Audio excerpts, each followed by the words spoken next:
বহুত এটা ভাল খবৰ গোটেই অসমবাসী বা বজালিৰ কাৰণে কেনেকুৱা অনুভৱ হৈছে?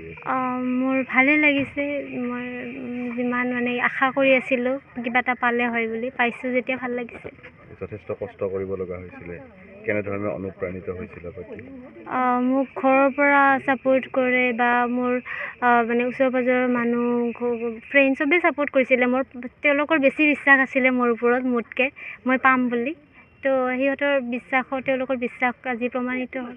কোচিং লৈছিল নে কি, কেনেধৰণে? কোচিং মই লৈছিলোঁ, কিন্তু মই নেক্সট এটেম্পটৰ কাৰণেহে লৈছিলোঁ। মানে মই যোৱাবাৰ নৱেম্বৰৰ পৰাহে পঢ়া ষ্টাৰ্ট দিছোঁ, তো মই ভাবা নাই এইবাৰ হ'ব বুলি। মই নেক্সট এটেম্পটৰ কাৰণে কোচিং লৈছিলোঁ। ক'ত লৈছিলে কোচিং? Study IQ।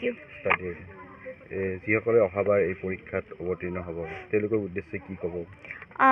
কষ্ট কৰি থাকক, কষ্ট কৰিলে নিশ্চয় ভাল ফল পাব। স্কুলীয়া শিক্ষা ক'ত গ্ৰহণ কৰিছিলে? মই JNV স্বৰভোগ। কেনেধৰণে সহায় কৰিছিলে আত্মীয় কুটুম্বই বা শিক্ষকসকলে বা কেনেধৰণে? চবেই মোক বহুত অনুপ্ৰাণিত কৰিছে, বহুত সদায় মানে কৈ থাকে কি হ'ব হ'ব বুলি বিশ্বাস দেখুৱাই থাকে, সেইবিলাকে মোক অনুপ্ৰাণিত কৰিছে বহুত।